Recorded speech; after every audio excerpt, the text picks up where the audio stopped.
Hi friends, welcome to ఒరే మచ్చా YouTube channel. బంగ్లాదేశ్తో జరగబోయే రెండో టెస్ట్లో మన టీమిండియా ప్లేయింగ్ 11 ఎలా ఉండబోతుంది, ఏ విధంగా ఉండబోతుంది, అదేవిధంగా ఇద్దరు ప్లేయర్లకు మాత్రం అయితే భారీ షాక్ తగలనుంది. వారి ప్లేస్లో ఇద్దరిని అయితే తీసుకొని ఉంది. వాటి గురించి పూర్తి డీటెయిల్ తెలుసుకునే ముందు మా ఛానల్ సబ్స్క్రైబ్ చేసుకోండి, పక్కన ఉన్న బెల్ ఐకాన్ మాత్రం అయితే క్లిక్ చేసి పెట్టుకోండి. ఫర్దర్గా మేము వీడియోలు అప్లోడ్ చేసినప్పుడు మీకు నోటిఫికేషన్ వస్తుంది. బంగ్లాదేశ్తోని 2 మ్యాచ్ల టెస్ట్ సిరీస్లో భాగంగా తొలి టెస్ట్ మ్యాచ్ అయితే బ్రహ్మాండంగా అయితే ముగిసిందని చెప్పుకోవచ్చు. తొలి టెస్ట్ మ్యాచ్లో బంగ్లాదేశ్పై టీమిండియా వచ్చేసరికి 280 పరుగుల తేడాతోనే అద్భుతమైన విజయం అయితే నమోదు చేయడం జరిగింది. ముఖ్యంగా టీమిండియా విజయం సాధించిందంటే సమిష్టి ప్రదర్శనతోనే విజయం సాధించిందని చెప్పుకోవచ్చు.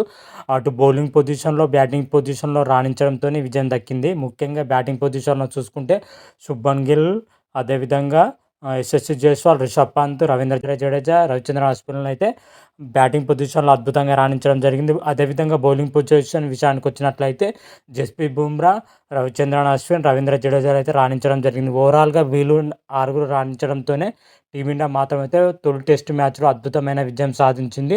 2 టెస్ట్లో సిరీస్లో భాగంగానే 1-0తోనైతే సిరీస్లో అయితే ముందుకెళ్లడం జరిగింది. అయితే రెండో టెస్ట్ వచ్చేసరికి కాన్పూర్ వేదిక అయితే రెండో టెస్ట్ అయితే జరుగుతుంది. రెండో టెస్ట్ వచ్చేసరికి అక్టోబర్ 27 నుంచి అయితే ప్రారంభం కాబోతుంది. అయితే కాన్పూర్ పిచ్చి విషయానికి వచ్చినంటే డిఫరెంట్గా ఉంటుంది. అదేవిధంగా చెన్నై పిచ్ వచ్చేసరికి పూర్తిగా డిఫరెంట్గా ఉంటుంది. 2 పిచ్లు డిఫరెంట్గా ఉండడంతో ప్లేయింగ్ 11 విషయానికి వచ్చినట్లయితే పూర్తిగా డిఫరెంట్గా ఉండే అవకాశం అయితే కనిపిస్తుంది. చెన్నై పిచ్లో వచ్చేసరికి టీమిండియా 3 పేసర్లతో 2 స్పిన్నర్లతో అయితే బరిలో దిగిన టీమిండియా కాన్పూర్ పిచ్ వచ్చేసరికి 3 స్పిన్నర్లతో 2 పేసర్లతో బరిలో దిగే అవకాశం అయితే కనిపిస్తుంది. ఎందుకంటే కాన్పూర్ పిచ్ వచ్చేసరికి పూర్తిగా స్పిన్కి అనుకూలించే విధంగా ఉంటుంది కాబట్టి 3 స్పిన్నర్లతోనైతే టీమిండియా బరిలో దిగే అవకాశం అయితే కనిపిస్తుంది. అదేవిధంగా టెస్ట్ మ్యాచ్లో దారుణంగా విఫలమైన కేఎల్ రాహుల్ పక్కన పెట్టి అతని ప్లేస్లో సర్ఫరాజ్ ఖాన్ తీసుకోవాలని అయితే టీమిండియా మేనేజ్మెంట్ అయితే ఆలోచిస్తుంది.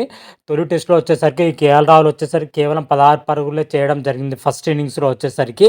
సెకండ్ ఇన్నింగ్స్లో అతని స్థాయి తగ్గ ఇన్నింగ్స్ అయితే రాలేదని చెప్పుకోవచ్చు. అతను బ్యాటింగ్ రాగానే మన టీమిండియా మాత్రం అయితే డిక్లేర్ చేయడం జరిగింది. సెకండ్ ఇన్నింగ్స్లో ఆడడానికి అయితే కేఎల్ రాహుల్కి అయితే ఛాయిస్ రాలేదు. ఫస్ట్ ఇన్నింగ్స్లో చూసుకుంటే కేవలం 16 పరుగులు చేయడంతో అతను పక్కన పెట్టి అతని ప్లేస్లో వచ్చేసరికి సర్ఫరాజ్ ఖాన్ తీసుకోవాలనే ఆలోచనలో టీమిండియా అయితే ఉందని చెప్పుకోవచ్చు.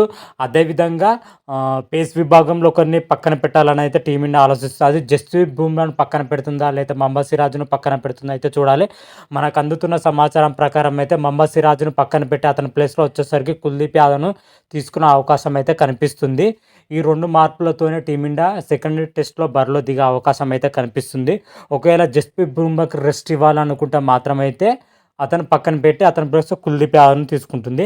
లేదు, జస్ప్రీత్ బుమ్రాను జట్టులో కొనసాగించాలి, వేరే ప్లేయర్ను పక్కన పెట్టాలంటే మాత్రమైతే మహమ్మద్ సిరాజ్ను పక్కన పెట్టే అవకాశం అయితే కనిపిస్తుంది.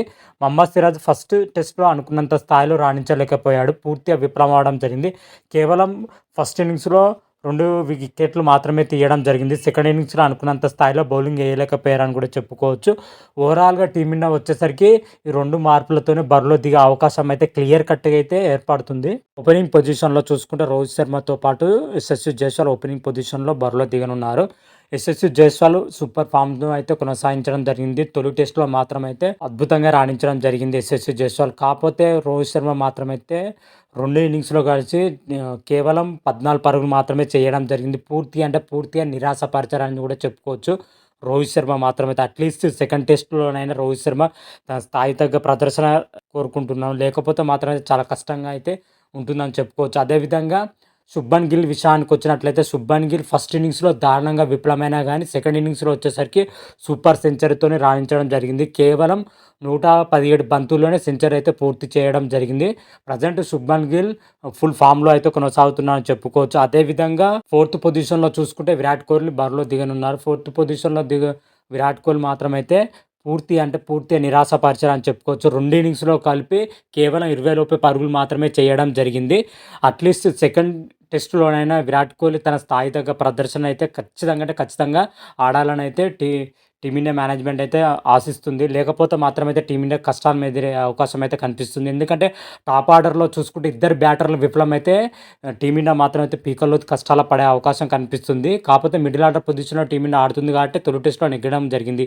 అలాంటి టైంలో రోహిత్ శర్మ అదేవిధంగా విరాట్ కోహ్లీ తప్పక రాణించాలి. వీళ్ళు సెకండ్స్‌లో మాత్రమైతే వీళ్ళిద్దరు రాణించకపోతే టీమిండియా కష్టాలు ఎదుర్కొనే అవకాశం అయితే కనిపిస్తుంది.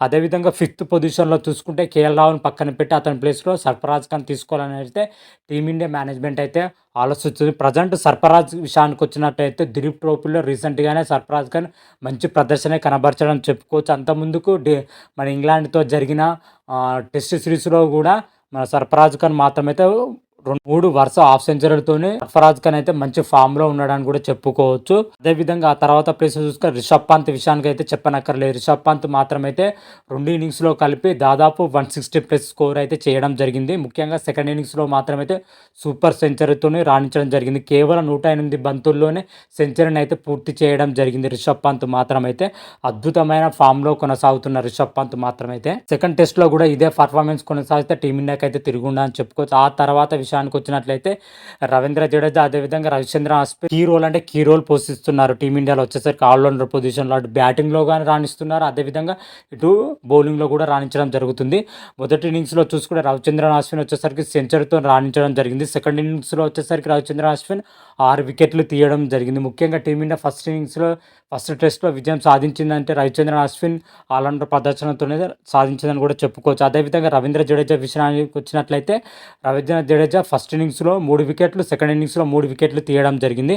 అదేవిధంగా ఫస్ట్ ఇన్నింగ్స్లో బ్యాటింగ్ దిగిన రవీంద్ర జడేజా వచ్చేసరికి 83 రన్స్తోనే అద్భుతమైన ఫామ్లోకి రావడం జరిగింది.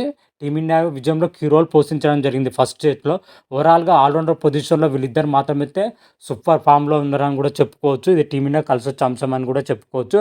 అదేవిధంగా స్పెషలిస్ట్ స్పిన్నర్గా వచ్చేసరికి కుల్దీప్ యాదవ్ బరిలో దిగే అవకాశం అయితే కనిపిస్తుంది. ఇది ఎందుకంటే స్పిన్ పిచ్ కాబట్టి అందుకే కుల్దీప్ యాదవ్ బరిలో దించాలనేది టీమిండియా ఆలోచిస్తుంది. ఆ తర్వాత పేస్ విభాగంలో చూసుకుంటే జస్ప్రీత్ బుమ్రా, ఆకాశ్దీప్ యథావిధిగా కొనసాగించే అవకాశం అయితే కనిపిస్తుంది. వీళ్ళిద్దరు కూడా ఫస్ట్ టెస్ట్లో అద్భుతమైన ప్రదర్శన అయితే కనబరచడం జరిగింది. తొలి ఇన్నింగ్స్లో జస్ప్రీత్ బుమ్రా 4 వికెట్లు తీయడం జరిగింది.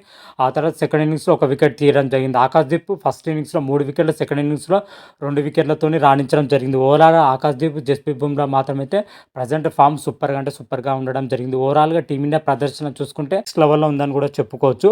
ఓవరాల్గా టీమిండియా ప్లేయింగ్ 11 విషయానికి వచ్చినట్లయితే ఈ విధంగానే ఉండబోతుంది. రోహిత్ శర్మ, యశస్వి జైస్వాల్, శుభ్మన్ గిల్, విరాట్ కోహ్లీ, సర్ఫరాజ్ ఖాన్, రిషబ్ పంత్, రవిచంద్రన్ అశ్విన్, రవీంద్ర జడేజా, కుల్దీప్ యాదవ్, జస్ప్రీత్ బుమ్రా, ఆకాశ్దీప్తో కూడిన ప్లేయింగ్ 11 అయితే ఉండబోతుంది. మరి చూద్దాం ఈ ప్లేయింగ్ 11 వచ్చేసరికి మన సెకండ్ టెస్ట్లో వచ్చేసరికి మన టీమిండియా ప్రదర్శన ఎలా ఉంది, ఏ విధంగా ఉంది అనేది రాబోయే వీడియోలో క్లియర్ కట్గా అయితే తెలుసుకుందాం. అంతవరకు మీకు ఈ వీడియో కానీ నచ్చినట్టయితే లైక్ చేయండి, షేర్ చేయండి. మరిన్ని వీడియోల కోసం మా ఛానల్ సబ్స్క్రైబ్ చేసుకోండి. పక్కన ఉన్న బెల్ ఐకాన్ మాత్రమైతే క్లిక్ చేసి పెట్టుకోండి. ఫర్దర్గా మీ వీడియోలు అప్లోడ్ చేసినప్పుడు మీకు నోటిఫికేషన్ వస్తుంది. రారా మహాదేవ్ శంభో శంకర. Thank you.